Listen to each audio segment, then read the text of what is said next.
ඔයාලෝ හැමෝටම හොඳින් ඉන්නව නේද? 2026 වර්ෂයේ මීගමු නගරයට ඔයාලව රැගෙන යන්නයි හදන්නේ. එහෙනම් අපි මීගමු වෙරළ තීරයට ගිහින් බලමුද? මී පිරුණු මී ගොමුව ලෙස ප්‍රකටව පැවති මීගමුව නගරය පෘතුගීසි සමයේ නිගම්බුව යන ඉංග්‍රීසි නමින් අරුත් ගන්වා තිබෙනවා.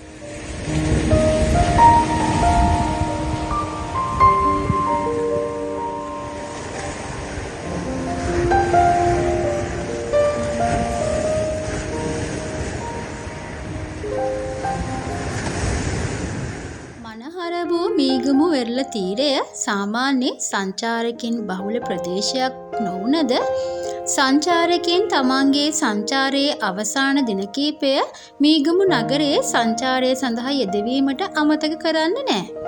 එය මීගමු වෙරළින් එහි ජනයාට සැලසෙන කදිම වාසියක් වෙනවා. වසරින් වසර මීගමුවේ සුන්දරත්වය සංචාරකයන් සඳහා වැඩි දියුණු වෙලා තිබෙනවා.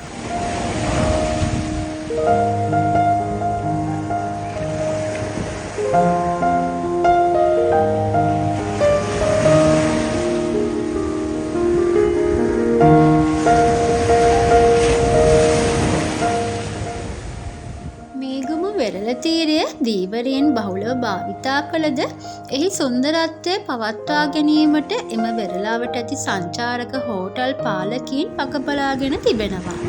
එම සංචාරක හෝටල් මගින් හා පෞද්ගලික ව්‍යාපාරිකයින් මෙම මුහුදු තීරය යොදාගෙන සංචාරකයන් සඳහා කිමිදුම් මෙන්ම සර්ෆ් ක්‍රීඩාව සඳහාද පහසුකම් සපයනවා. එම ජල ක්‍රීඩා පුහුණු මධ්‍යස්ථානයේද ඒ අවට පිහිටා තිබෙනවා. වෙරළ කලාපය නමින් ප්‍රචලිත මීගමු වෙරළ තීරය අවට සංචාරක හෝටල්, නවාතැන් හා රාත්‍රී සමාජශාලා බොහෝමයක් පිහිටා තිබෙනවා. මේ අතරින් රෝඩියෝ, බ්‍රවුන් සහ කැම්ලොට් වඩාත්ම ප්‍රචලිත සංචාරක හෝටල් කිහිපයක් වෙනවා.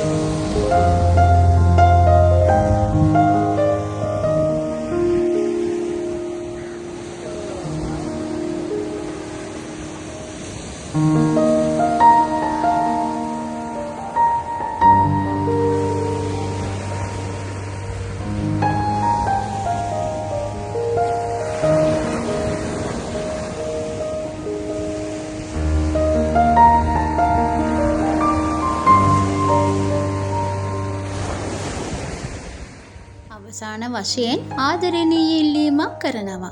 තාමත් මගේ channel එක subscribe නොකර වීඩියෝ බලනවා නම් subscribe කරලා මාහට සහයෝගයක් ලබා දෙන්න කියලා ඔයාලගෙන් ඉල්ලා සිටිනවා.